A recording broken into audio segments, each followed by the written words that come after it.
That's perfect. This is the Jeff Phillips Graffiti Street Deck, and this is going to be the first release for a Jeff Phillips Family Charity Fundraiser. You know, this deck is a perfect example of some of the challenges we face and decisions we have to make when recreating such old decks. I just thought it was a good opportunity to talk about it. So you see this graphic, which is crazy. This is an actual original we bought off eBay.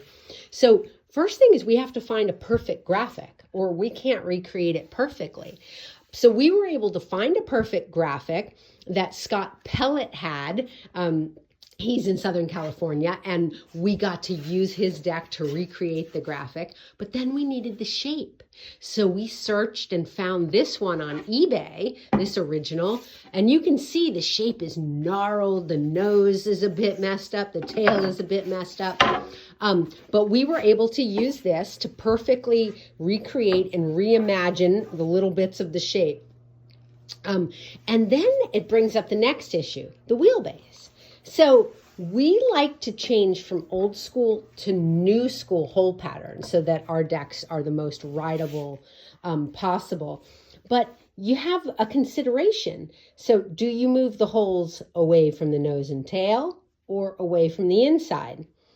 Obviously, something's going to change. Either you're going to have a longer nose and a longer tail, or you're going to have a longer wheelbase when you switch. And if you stick with the inside, you're going to have the accurate wheelbase, knowing that the outside is where they change the old new old school pattern. Right. And since we're really focusing on the graphic and shape, in a lot of instances, we want to make the nose and tail perfect so the holes will basically fall at the same place within the graphic, but then it makes for a longer wheelbase.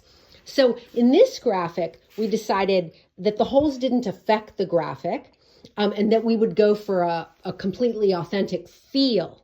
So we have an identical wheelbase. So it's 15 1/4 on both decks, but it gives you a little bit longer nose and tail, which will be fine, more rideable, and it won't affect the graphic. Now, we did this 5 years ago with the Denny deck, and it was the exact same shape and dimensions, but we added 1.5 inches of nose, same as this, and it actually modernizes the original shape without affecting the shape, coincidentally. But that's all what happens when you recreate these decks in different molds, different wheelbases, and try to get that same nose and tail. It's amazing how many different things you have to consider just to try to get that perfect fit. Yeah. And you guys, we have completed the graphic. The artwork is perfect. Thanks to Jim Mann for the assist there. It's great.